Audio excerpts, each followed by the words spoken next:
never be afraid to ask for Yeah. someone when you're traveling. Yeah. You just have to let your guard down a little bit. Obviously be sensible at the same time, Sure. but you have to ask. Yeah. Otherwise you won't get by anywhere. And talking to people is all part of it as well. I got to know so many different people in my time overseas because I've talked to different people. I've just made up conversations with random strangers.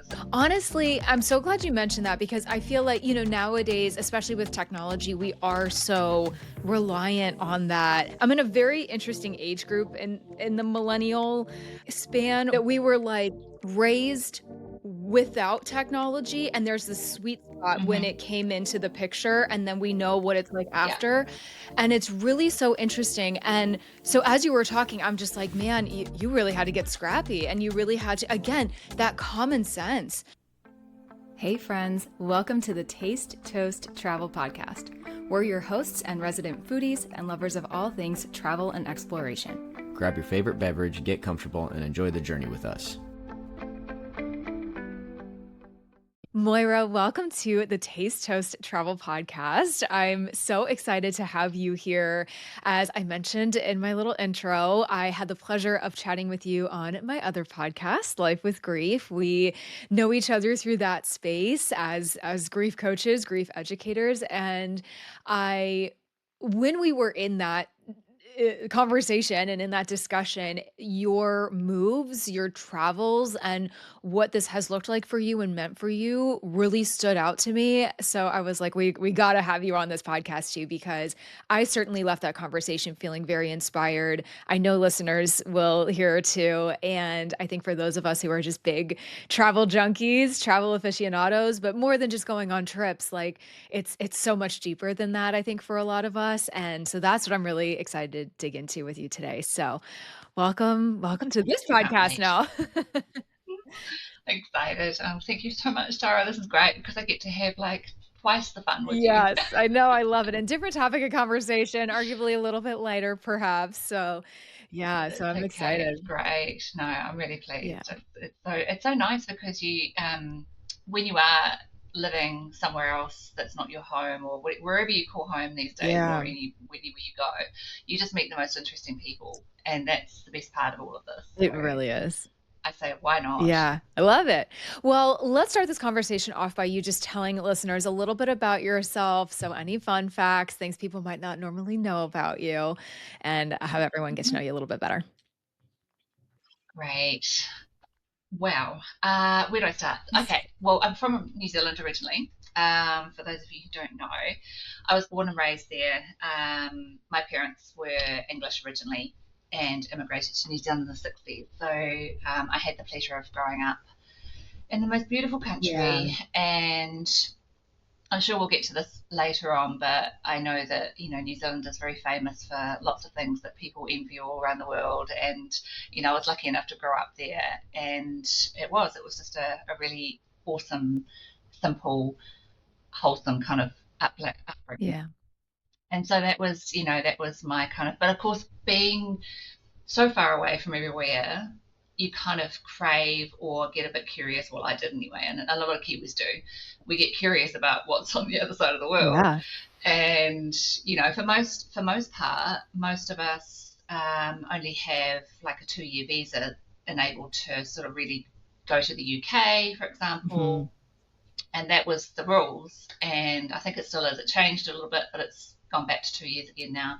So that was kind of the limit that you always had if you were to do it, and you had to do it by a certain age. Okay. However, I didn't have that restriction because I had a British passport, thanks to my parents. I was going to say, yeah, okay. Yeah, that's useful. Yeah. So I didn't have the restrictions. I didn't have the restrictions of when I would go. So I actually left it until I was about 29 because I was kind of focusing more on my career in New Zealand. But I always had this in the back of my head that I was going to go. Yeah. And I didn't have the restriction of having to come or go back to New Zealand either. So I could stay as long as I had a job, obviously, and funds, and I could just stay in the UK for as long as I wanted. So, nice. Yeah. So when I was 29, I shipped out of New Zealand, and with the intention of really I didn't actually go to a job. I didn't have a job to go to. I just packed everything up, sold everything up, went with a 20-kilo backpack, and that was my travels. And I kind of I went with a girlfriend originally, not for her to stay, but she was going to travel with me and we were going to do Europe together. And I was going to sort of base myself where my family was because I was getting to know and sort of meeting family I'd never met before in my life either. So we're talking about cousins, second cousins, that kind of thing. Because my mum came from a really big family. Aw. So I kind of just landed on my cousin's doorsteps in a doorstep in Essex in the UK and said, "Hi, I'm staying," and that was it. And I kind of just then I sort of left there for about 3 weeks and went traveling around Europe with my girlfriend, backpacking, and we went to France and Spain and just all sorts of different places around there and spent 3 weeks backpacking and just having the time of our lives. And that was about 17 years ago now, and that's just bonkers crazy. I can't even believe it's been that long. But yeah, and that was the days where we just stayed in hostels and Yeah. backpackers, and it was great fun. Ugh. And yeah, so that was kind of my first taste of really. I mean, I had been to Australia backwards and forwards while I was living in New Zealand, but I hadn't done any sort of overseas traveling, and I really got the itch because I had that background of being from the UK Mhm. in a sense. My blood relations are, from the UK. So I kind of was always a bit curious about, where was the rest of my family, all of that kind of stuff. Yeah. So I did manage to get work in the UK, and it was just kind of one of those things where I ended up back in. I'd always been in sort of the legal field, and I ended up back in a big law firm in London. And it was actually the time, it's like 2008 we're talking now, so that was kind of, and then the big recession hit, Yeah. and so it wasn't the best time to be in London. But yeah, I did actually get made redundant about a year and a half later, but I didn't want to go home. I knew I didn't want to go home. I wasn't done yet. I wasn't done with my travels around Europe and all that kind of stuff. And so I managed to get my way through it and found another job 3 months later. The good thing was I actually got amazing air flights to go back home to New Zealand because everything was so cheap because it just went just dive bombed. So I got tickets that she would never see again for £500 return Right. to New Zealand, which will never happen again, I don't think. Oh. But yeah, so that was the one upside of the recession. But apart from that, yeah, I survived that kind of period, and I actually had the time of my life in those 3 months because I was able to do stuff I didn't wasn't normally able to do. Right. I still looked for a job in that period, and yeah, I just had a great time as well. So I kind of just made the most of my adventures and whatever time was there. I was living in Wimbledon as well, Okay. and for anyone that's listening and is a little bit tennis Oh yeah. crazy, I mean, I never ever imagined that I would end up living in Wimbledon, which was just, I was there for 2.5 years, and it was just Oh. incredible. And if anybody doesn't know, UK is all about the postcode. So if you live in a postcode of Mhm. SW19, then that's not what I was going for, obviously, but it was just nice. Yeah. It was a nice bonus. And we had, I was living with a flatmate, an Australian flatmate. We had Oh. just had the time of our lives, and it was just such a good time. And even though I was working all the time, it was just the adventures in London. Yeah. You just can't. London's You just have to experience it. Yeah. London Yeah. is so fun. Have you been to London, I Sarah? have. I've been a couple times and then once or twice on like layovers, which I don't really count, but they were like long enough layovers to where we would still kind of like try and get into the city center, do some things, and then like hop back on our flight. It was like just long Yeah. enough. But yeah, I've been to London a few times, or yeah, I think a couple times for like little extended periods. And there was one time back when I was like studying abroad when I was like 19, me and my roommate that we were studying in Florence at the time, but we went there and in Paris and so my first time in London, and one of the things we also did, so it was funny, and actually this came up on another podcast episode as well, where I was talking with another guest, and just this, and actually this is a perfect. I would love to ask you this question too. So, like with regards to your roommate, so we had maybe like 4 or 5 days there, I can't quite remember, but, she wanted to do more slightly maybe more touristy things in London. I think there was, like, the platform I don't think it's where Harry Potter was filmed, but it was, like, the one that was maybe kind of, like, modeled after it or something. The Yeah. London Bridge, certain things that, like, she wanted to do, but I Yeah. wanted to go to Stratford-upon-Avon because my dad was a big Oh, Shakespeare yeah. guy and just, I wanted to get out a little bit. And I honestly, looking back on it, and it's so funny, I'd never been out of the country until I was 19. So where I Mhm. got I think it's that classic, like, I just caught the travel bug so hard, like, once I got there, Yeah. and I don't know where this confidence came from, but to just go out and, like, and it for a lot of people, it might be like, it's a train ride, like, what confidence does it take? But, like, as somebody who wasn't as exposed, like, my parents and I had traveled a lot around the United States, but I was always with somebody, and so to go Yeah. and do those things by myself was kind of a big deal for me at the time. So, um, but, Yeah. having the confidence and wherewithal to know, like, no, I wanna branch out, I wanna kinda go somewhere different, and not just, like, following what kinda someone else does, and really embracing that solo travel, which I did multiple times in that stint when I was studying there. I think was Yeah. kind of my first taste of, like, "Oh, there's more out there, and let me, kinda do this on my own terms," and it was very empowering, and that's one of the things I love most It about is. travel. It's so, like, it shows you what you're made Yeah. of, kind of. So anyway, long story short, yes, been to London, absolutely love it, wish I could go back more often, but did you experience that as well? Like, when did you sort of, have those opportunities to embrace solo travel, or in that time were you kind of mostly traveling with friends, which also makes sense because that's really fun. But was there anything where you Yeah. were like, It's "No, I wanna go do this and I'm gonna do it by myself because maybe I don't have anyone to go with or no one wants to go, but Oh, there's an absolutely. opportunity." Yeah. Yeah. I've always been comfortable like that, and I don't know where it came from either. I kind of just, given that I was raised in New Zealand, which, you kind of are a bit isolated Yeah, as well, yeah. and you're in your little bubble. You are in a bubble down there. Mhm. But I guess I can thank my parents in a sense for, you know, the bravery that they had to do the trip from Yeah. the UK to New Zealand, and I must have got it from somewhere. So, my curiosity got the better of me, obviously. Yeah. And I guess I've always been a bit independent as well, like that too. So I didn't hesitate to even move out of home. I moved out of home at 18, never went back. Went from flat to flat to flat, Yeah. all of those sorts of things. So, but traveling from New Zealand to the UK is quite a different Oh, yeah. story. And a different level altogether. And I mean, yes, I travelled with my girlfriend there, but for the most part, after that, when she left me after 3 weeks and went back to Right. Australia, because that's where she lived, and I was then on my own. Okay, yeah, I was staying with my cousins, but I literally had to figure everything else out on my own. And of course, God, this is like showing my age, but we didn't have smartphones in those Yeah. days either, so I'm wandering around with my BlackBerry and texting and God knows what else, and a London map, a I London tube love map, it. and Yeah. that's all I had. You don't have, and I remember, having dialing codes to call my parents so that I didn't have to pay as much, and I'd be walking around St Paul's, and I shared this whole journey with my parents every week. There was emails full of photos to my parents every single week because I wanted them to see what I was experiencing and how it had changed since they left London.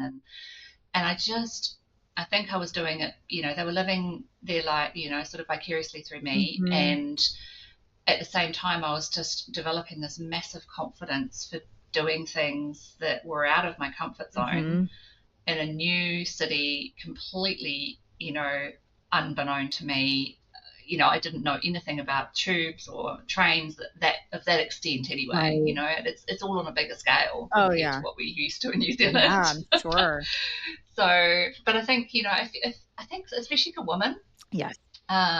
you kind of, and I maybe I'm a bit stubborn too because I've always been sort of a little bit more driven because my dad used to push me quite hard, and I don't think I ever really hesitated. I'm like, I'll show you, Yeah. I can do this. I love And actually, it's probably my dad's fault that I ended up over there anyway, because every time I sort of announced that I was going to do something like that, like I moved from Wellington to Auckland within New Zealand, and I remember me saying to Dad, "Oh, I'm getting a bit of itchy feet in Wellington. I think I've been there long enough. I'd quite like to try Auckland." And so when I told him this, he's like, "Oh, we'll see." And sure enough, 4 months later, I'm living up there, got a job, blah, blah, Oh my god. and then, of course, I stupidly said the same thing to him about going overseas and moving to London. And he's like, "Oh, we'll see." He should have known better, I really. know. It's Um, like, doesn't know me at all. So, he wasn't doing it maliciously or, Oh, with intent. It was just, probably because he didn't want me to go, obviously, but he yeah. was being protective father. But it just pushed me even more. So I kind of like, I'll show him. Yeah. And then it just happened. So I kind of, always had this mentality to just keep exploring. And I also did lots of things for my parents that they wouldn't have seen otherwise, Yeah. because they weren't fit enough to travel anymore. Mhm. And I would do day trips to Southampton, for example, to see the QE2 Oh, yeah.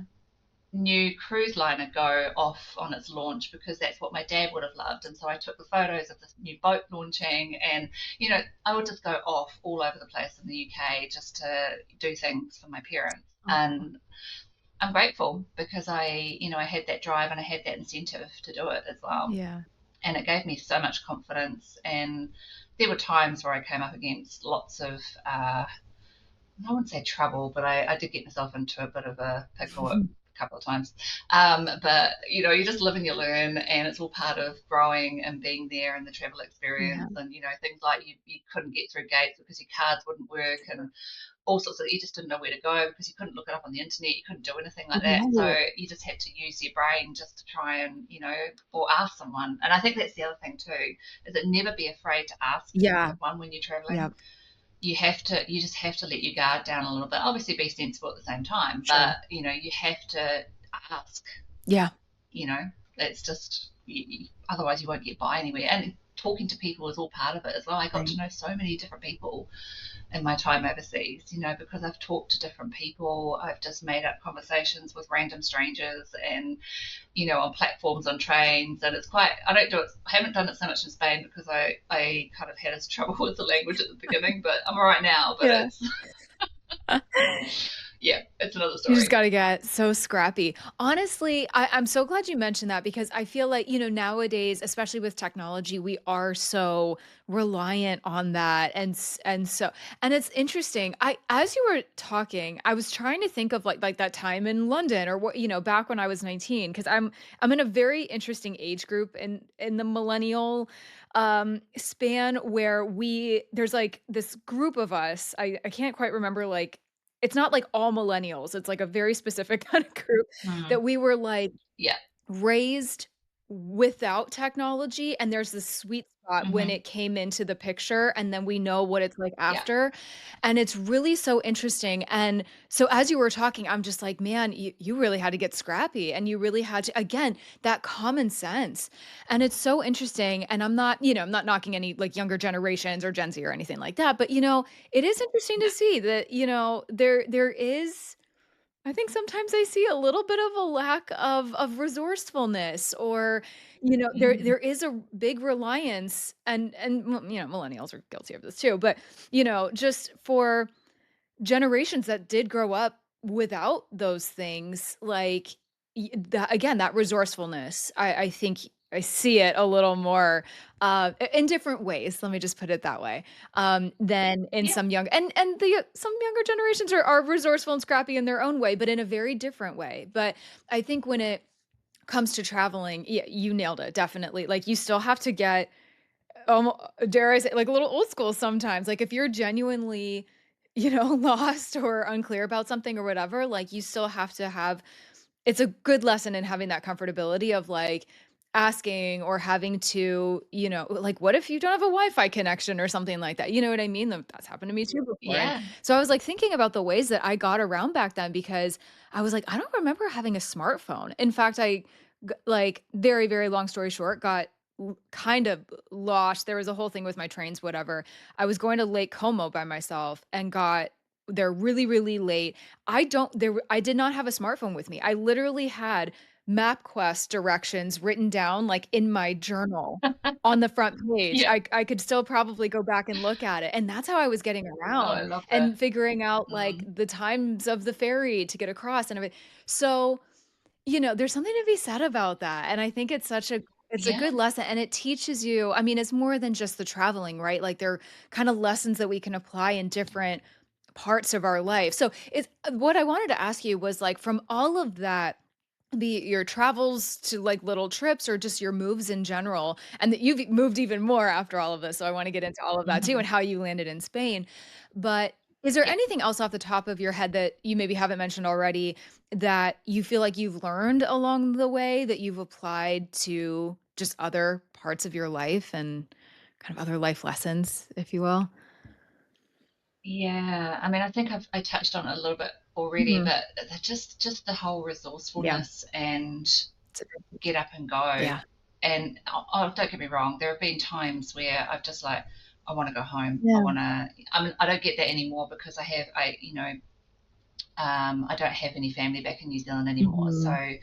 I don't have that desire to really go back to New Zealand anymore. And I don't. And if I say to myself, where is home? Home is just where I am Yeah. and now. And it's a very strange feeling, right? Whether you've been brought up and then left, and whether you've gone back again, but you still have a craving to travel Yeah. and end up somewhere else. I don't think you ever have a home per se. Right.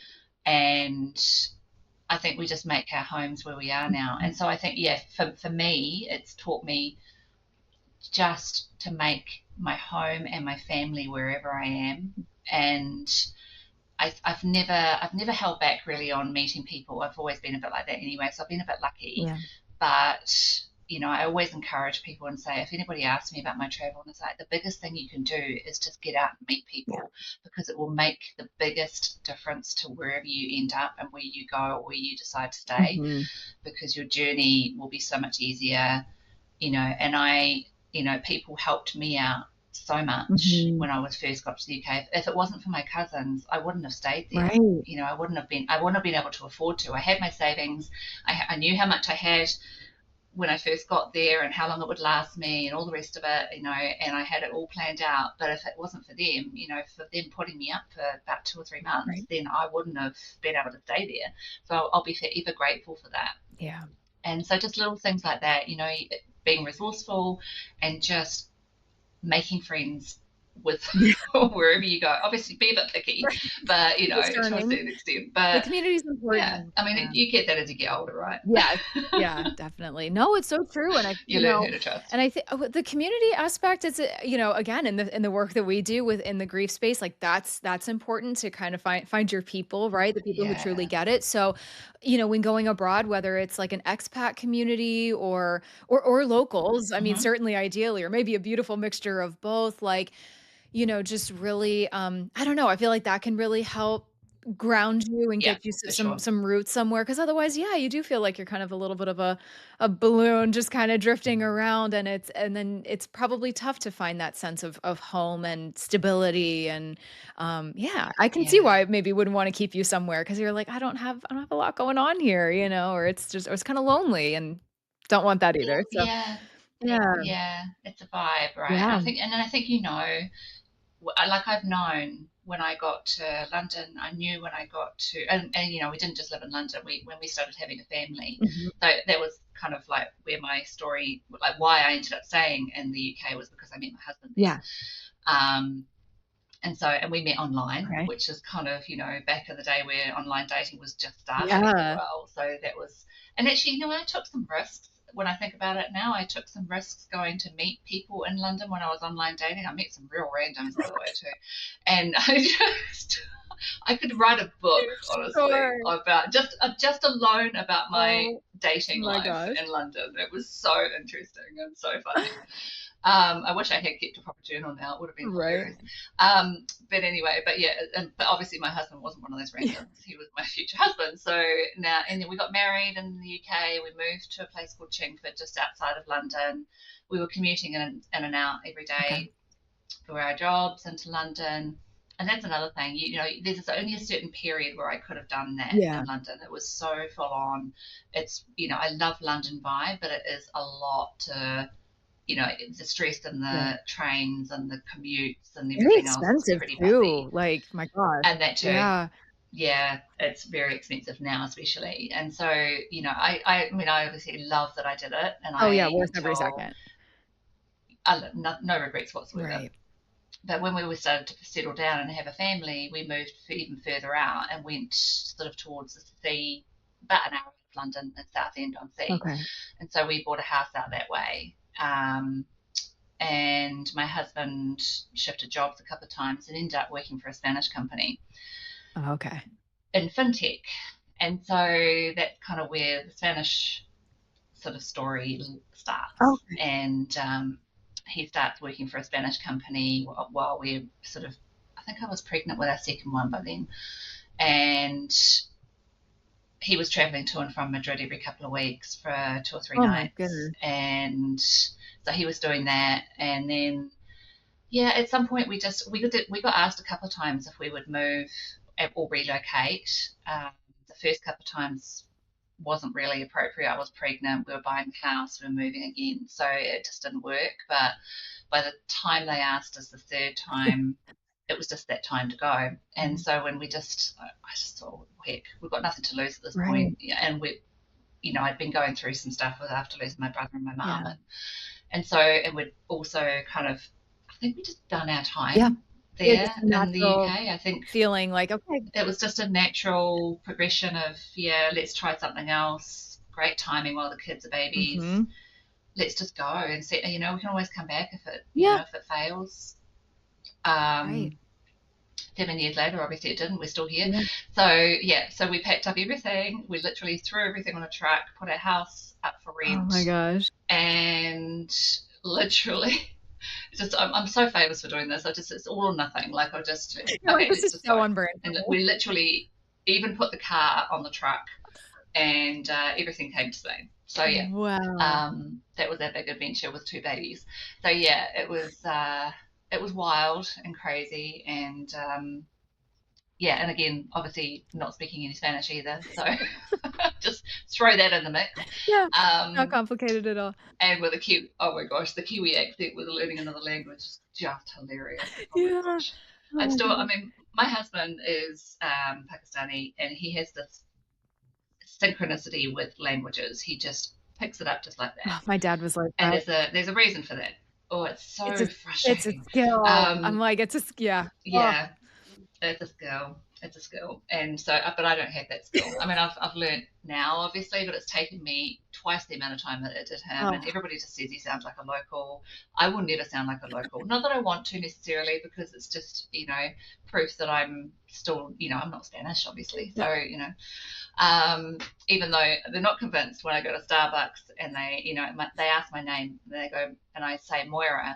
And of course, when I say Moira, it doesn't make any sense. So I've just learned to I just say Maria now. I And love Maria, and they just look at me like, you're not Spanish. Why would your name be Maria? Like, You're like, trust me, I'm saving you a lot of confusion here. Just embrace it. that's just Oh hilarious. my God, that's so funny. So yeah, it's core. It's come with its challenges. It's come with all of its, nuances of, do I want to be in an English speaking country again? Yeah. Oh yeah. Hey, look, in moments I have the There's moments, convenience sure. there. It would be a lot Yeah, easy. sure. Yeah, it would be a lot easier to navigate certain things. I have procrastinated on so many things because of the language barrier. Oh yeah. It took me ages to do certain things, and now I'm at the point where I can actually have telephone conversations, because telephone conversations are the hardest Oh sure. in Spanish, because you can't see anything, you can't see any hand gestures, you can't see the mouth moving. So Yeah. you're stuck on this call trying to listen intently, Oh, going, can you please slow down? Because Spanish is not my first language. yeah. Um, so yeah, it's still, and it depends on the other person, where they're from in Spain, because the accents are so Yes. varied here. Yeah. So that's been another challenge of my whole travel adventure.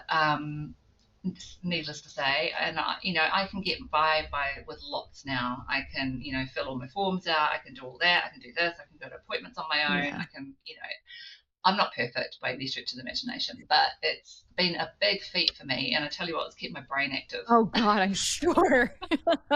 You know what they say about doing a crossword a day to Yeah. keep your brain active? I just do Spanish every day and go and make an idiot of myself. So yeah, that's been. Humbling. If anybody had said to me at 40 you'll be moving to Spain and learning another language, I would have just gone, Like, oh my God. yeah, funny. Not think I'd be signing up for this. Is there anything about Spain specifically that you really enjoy, or like there's a lot of like, like some pros to it, if you will, or things that you really like? And also you kind of just spoke about some of the kind of the challenges, the hardships and things. And I guess whether you want to address Spain in general, or actually this could just be just moving in general? Like, what are some things, what are some Yeah. highlights, what are some things that I think has, has really maybe like opened you up or opened your eyes, and some things that, like, if there's any other some sort of like challenges or learning curves, if you will, what have some of those Yeah. been? I have nothing bad to say about Spain at Yeah. all. Oh, I mean, yeah, language aside, that is just the only um, yeah, issue for it's me in a sense of tough challenging for everyone. moments. But apart from that, I mean, Madrid in particular, Mhm. and we didn't land in a place where English was anyone's first language in a sense that there weren't many expats where we ended up in our town. Right. So because we're 20 minutes towards the Sierras in Madrid. Okay. Who knew there were snowy mountains in Madrid? I didn't know that until I moved here. Um, and so we're 20 minutes out of Madrid. So we're not in the Right. central area. We're not in an area where there's a massive amount of expats. There are now because a lot of people have moved here over Yeah. the last 7 years. Yeah. And I run the expat group in our town. That's Um, awesome. and it's been interesting watching that shift actually, Yeah. because I had to get around with barely any English, barely any Mhm. Spanish in a very Spanish world. Yeah. And so, the thing I noticed the most, that if I tried, that was the biggest thing I could do Mhm. to win people over.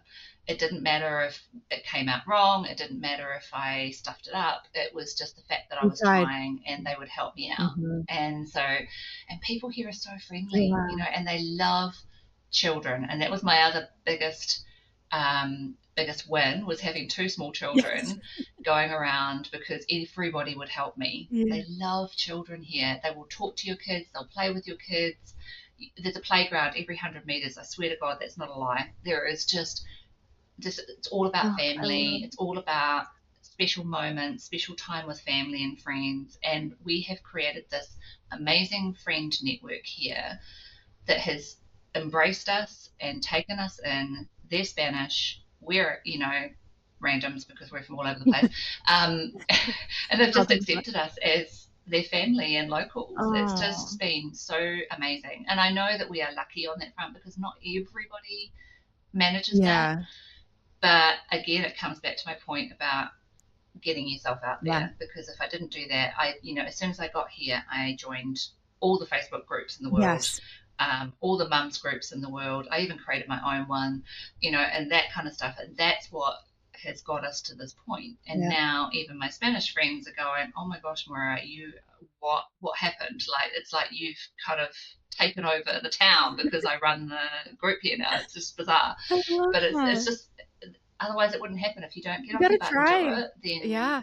you've got to try. Otherwise, what have you got to lose? Right. Yeah, exactly. I You mean, know? friends that And you didn't have in the first place, so there's really nothing, you know what mm, I mean? No, it's yeah, people we wouldn't have met otherwise. yeah. And we ended up with some amazing neighbours, and then everybody here, there's just, okay, the time adjustment is a little bit to come to terms Yeah. with in terms of their actual day. We don't eat lunch now until 2 o'clock. We don't have dinner until 9 o'clock. Yeah. Yeah. The kids don't go to bed until, like, especially now in the Oh, summer, yeah. where we're hitting 40 degrees Oh, some days, not all the time, but it's these are the heat waves hot. that we get. So that period between end of June, Oof, July, August, it's hot. beginning of September is hard. Madrid empties out actually. It's like a graveyard here at the moment. It's like Interesting. it's the best time to be here because no one's here. But you can. 'Cause everyone's on It's holiday, I great. guest, right? Yeah. Everyone's in Everyone Ocean. disappears. They go to their Yeah. pueblos, and because we don't have a pueblo like our town Right. that we were brought up in Spain, we don't have one of those. Okay. So we don't go to a pueblo. Yeah. Everyone disappears. Everyone goes somewhere cooler. Everyone goes to the beach. Yep. But I just love the lifestyle here. Oh, It's just incredible. Like, I just can't imagine myself being anywhere else now. A small town Kiwi girl that ended up in Spain and Madrid, and I just think that is just epic for me. And I yeah. just, Love I'm this so journey for you. grateful. Oh, that's amazing. No, Mm, it sounds so Yeah, healthy, physically healthy, mentally it healthy, is. just and it really Yeah. fills your cup. And actually, I just have to make this note about the kids. So my husband and I have this kind of affinity for Italy. I love Spain too. I've been to Spain. I went there with a Mm, girlfriend. We had a really fun trip. We accidentally went to Madrid. We were planning on going somewhere else. maybe And accidentally. then we like just had to pivot really last minute because we didn't get a train ticket. It was a whole thing. Anyway, so we ended up there for like a night. We really enjoyed it, but otherwise we were in Seville and Barcelona, so bigger cities. But what's so funny about Italy that I will also echo in terms of loving the kids is we went there with our daughter last year. So she's maybe like 8, 9 months at this point. Oh my gosh, the number, and she's blonde too, so that she really Of stands course, out. yeah. And the number of people that were ogling over her, and this one we went in this one shop, and this woman literally was like, "Give me your child, like, here, let me hold her, give me your child." And our Airbnb host in Rome literally took her out of, I think it was my hands, or it was John or I were holding her, but yeah, they literally were like, "Give me the baby." I was like, "Okay." But it's I still love I that. love that it's so around family, and I just feel like, I can only kinda speak for America, and I'm not speaking for all of America, but, there's just you just don't see that as much anymore. The camaraderie, it's there, but it's certainly not the same as it once was. And definitely Mm, growing up, I can only speak growing up in the 90s, but I was very blessed to grow up in like neighborhoods where kids were really running around. We were at each other's house until sunset when we had to yeah, come home. And you just don't, I see that a little bit here and there, but I think it's maybe like siblings outside or whatever. But I think too, like, just safety is a concern nowadays. You just this whole stranger danger thing, so I yeah. don't know if is that as relevant, do you feel like, at least specifically in Spain, or, like, do you see some of that like, in America, it's just the vibes are different than it used to be, you just it's Yeah, and I, unfortunate. I mean, had that in New Zealand, but we wouldn't have it there anymore. Yeah, New Zealand was such a safe place when we were growing up, and it was such a haven, and yeah, now it's just not like that anymore. yeah, it's a bummer. So for us to land in a town like we are now, Mhm. just out of Madrid, where it's super safe, it has one of the lowest crime rates in Madrid. It is, I mean, our kids are still little, so we don't let them go out on their own yet, but um, the playgrounds, obviously we keep an eye on them. It's not that, but we Yeah. don't have to worry as Right. much. We have this bar or restaurant Mhm. which is in the middle of a playground. This is how it's all set up here because it's amazing. I You just go to these bars or love playgrounds that. and the kids just go. Oh, The kids what a just dream. go. There's a whole lot of them obviously with their friends, and Yeah. you obviously go and check on them. And it does take a while to get used to that. Yes. It's taken me a long time to get over that anxiety of, because I was in the UK. In the UK I wouldn't have done that. Right, right. There's no way I would have let my kids go off on their own in a playground. Yep. Yeah, Yeah. just wouldn't do it. But here, I know, playgrounds are just everywhere. It's so family orientated. Mhm. I don't hesitate to, it's obviously we're still smart parents. It's Yeah, yeah, just we can relax more. We can yeah, just relax more. yeah. And, there's very little crime in our town. In fact, I think the police just wander around because they're bored. It's just, What's going on?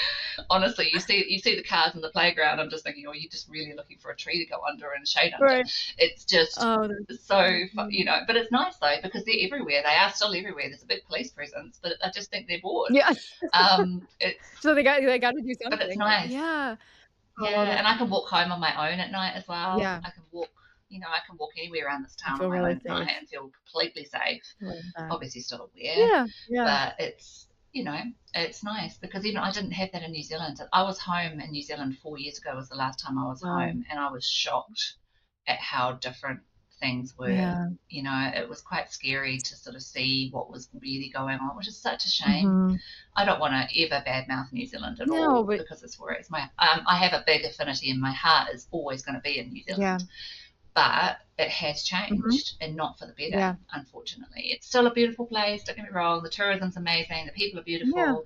It's just You'd be shifted. remiss if It you really didn't, has. mention. No, I feel the same way Yeah, about certain, even in California where I live. Like, there's we just to be very realistic and very honest, like, but and no place is perfect, but it's one of those things where, yeah, I mean, so just that sense of place and finding somewhere where you just feel safe in all types of ways, and you just feel that alignment and at home.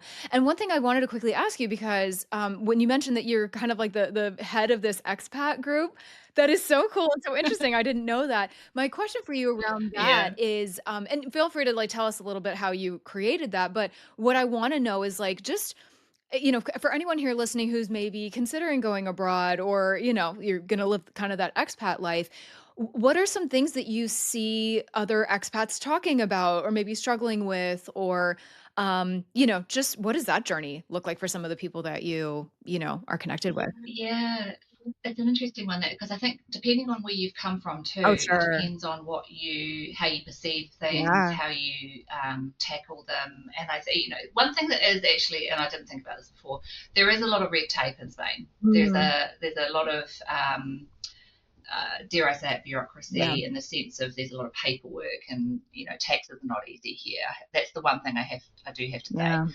but it's not impossible to navigate, and I think now, I've got in my group of about 60 families that I've got now here in my town.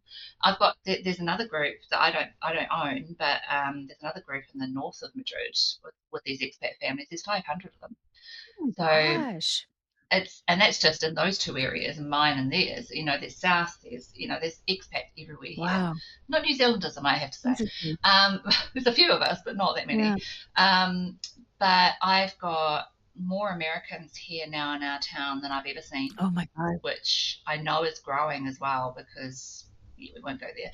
But I have two or three people here in Madrid that I know that run uh, businesses and groups where they help and have partnerships with people that set them up with all the things that they need to do to get here. Okay. Interesting. Um, I have Instagram contacts. So if anybody ever wants to get in touch with me, they're more than Yeah. welcome. I actually have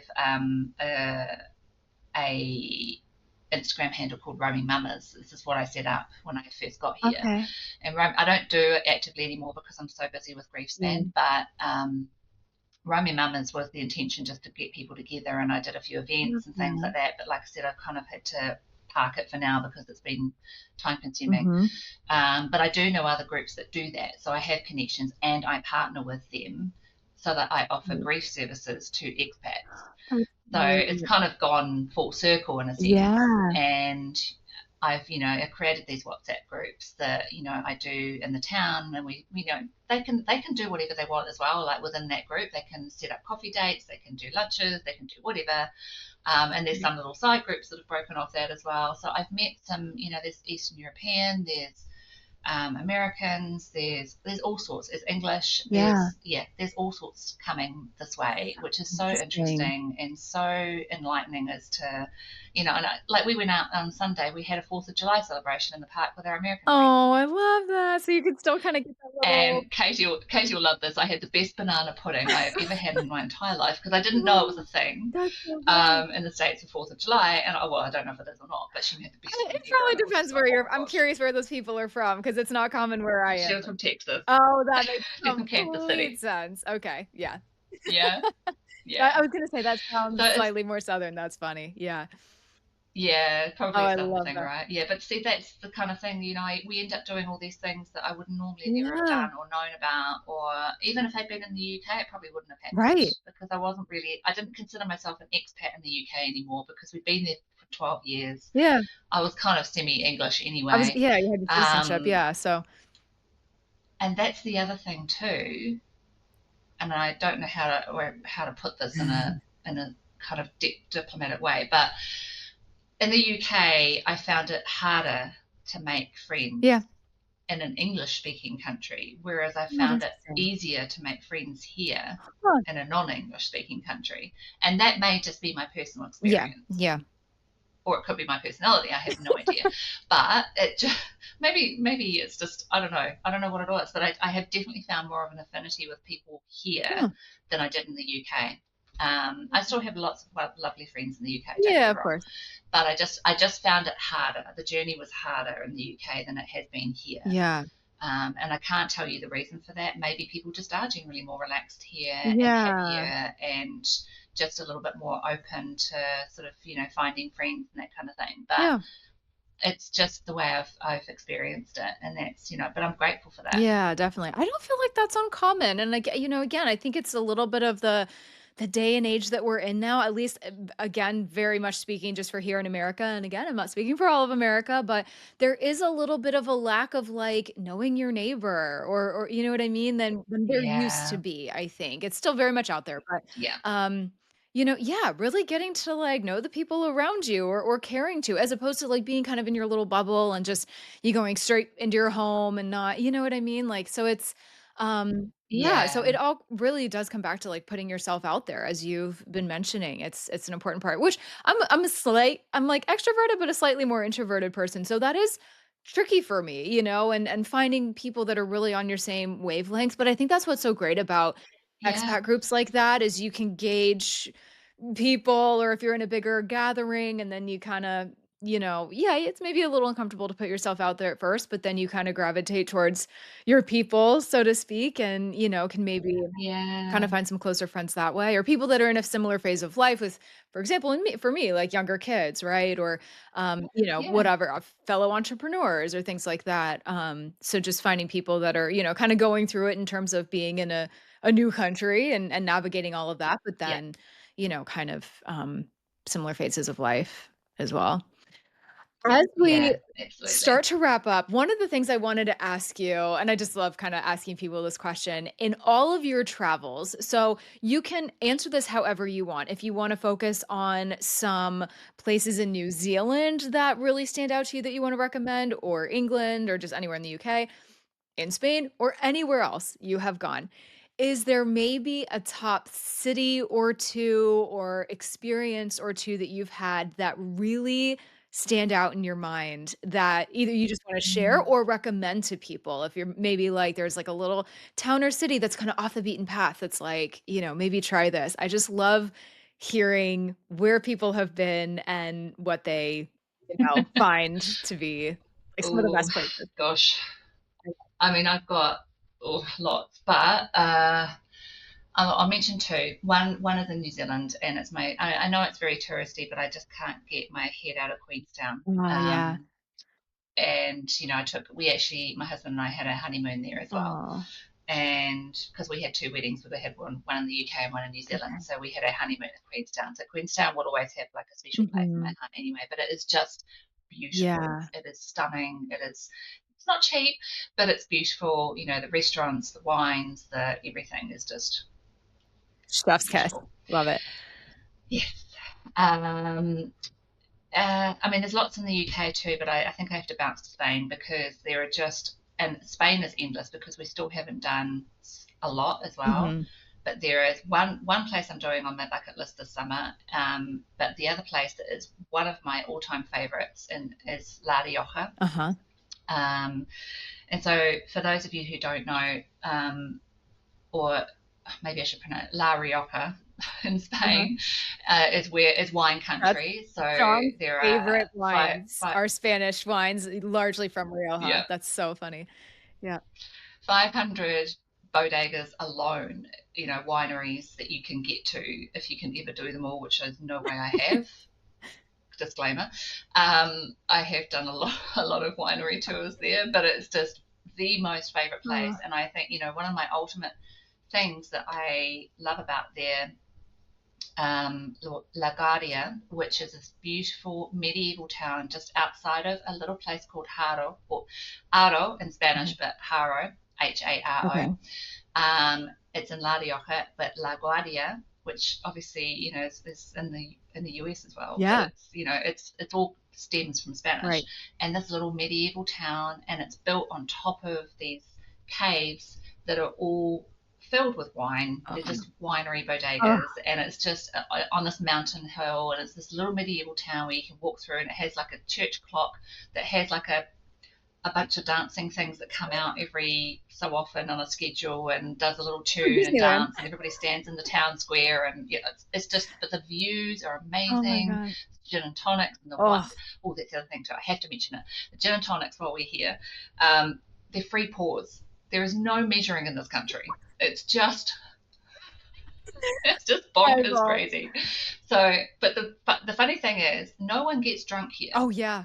Oh, It is all about if anything, it's the Americans. time, food, or Kiwis and the They UK do too, too. unfortunately. But so I've just you have to like learn to and you can say stop obviously, but they're just a free pour of this gin that comes out, and you just have to tell them to Oh my stop. God. Um, so yeah, so this little place, La Guardia, which is in La Rioja near Aro, which is where we usually stay, and we've been there a couple of times now over summer times, and it's just Oh, that sounds beautiful. amazing. I mean, it reminds me a little bit of New Zealand too because of the hills and the Sure. nature, but the wineries are stunning, Oh, and it's just a sleepy little town with lots of feeling and yeah. lots of vibe and just beautiful. So yeah, those are my sort of top twos. Oh, and the food in San Sebastian Oh, yeah. in the north, Yeah. the tapas, Oh, amazing. And I'm going to Granada in the summer, which is meant to be the most amazing tapas, and the Alhambra, which is the mosque, and it's been on my bucket list for years. yes. So yeah, I think that doesn't top them all, but Right. I've been to Portugal as well, so I won't even go there. But That's top on our list. I mean, going back to Spain in general is very high on our list. But yeah, Portugal, but we were gonna go there earlier this year, and we ended up going to Hawaii just because with our daughter being the age that she was, we were like, this is probably a safer bet. It was the yeah, least relaxing trip of our life. We'll never do it again. We will never go somewhere where the intention is to just sit by a pool and relax and or go to the ocean. But I don't know what I don't know what we were thinking. I guess my husband says, "Well, I knew that was coming." I'm just like, "Okay, well, I was hopeful." But I almost would have substituted the 14-hour flight forever the for optimist. Yeah. yeah, because there's at least with going to Europe, we're going somewhere where there's more to do, it would have entertained her. You know what I mean? Like, she's just not at an age where she was, like, in sit and chill mode, but anyway, lesson learned as first-time parents. Um, It'll get easier. yeah, well, that's what I hear. So well, every age is different, right? But anyway, no, I hear amazing things about Portugal. Where just really quick, where in Portugal have you been? Porto Yeah. and Lisbon, Okay, beautiful. 2 both places we very wanna different go. again. Yeah, also wine. Yeah. Great wine there from what I hear. Yes. Yeah. Oh my gosh. Yeah. Oh, Amazing. I mean, there must obviously you're seeing a theme with me here, but we've also I'm bonded not. over wine for anyone here listening. You can't tell, our love of wine. Hard not to. Yeah, yeah, absolutely.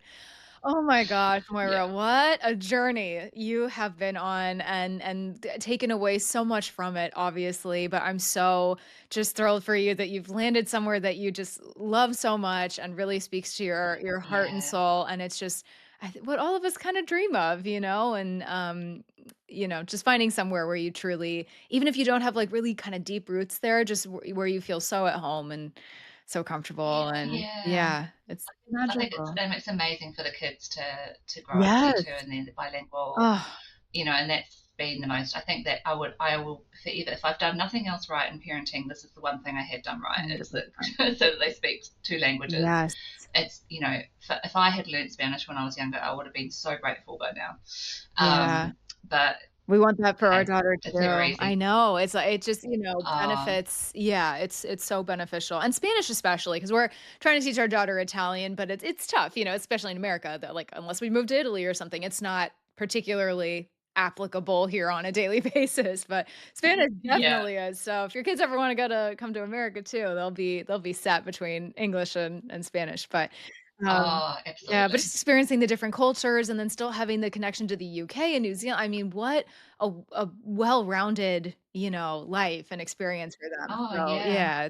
Yeah, the kids have been to New Zealand, but they were too little to know or remember Yeah, it. kinda So we'll do it again when they're older, yeah, and when I'm ready to go back, and when definitely. it's not, well, it's so expensive now. Yeah, But yeah. yeah, Amazing. it's a long way. Yeah, yeah, no kidding. Well, Moira, thank you so much for your time today, for sharing your story. I knew this was gonna be an amazing conversation. I No, even thank learned some you. We things could have that talked you for I know, ages. we could, if nothing else Yeah. about wine, but, but about the travels and everything.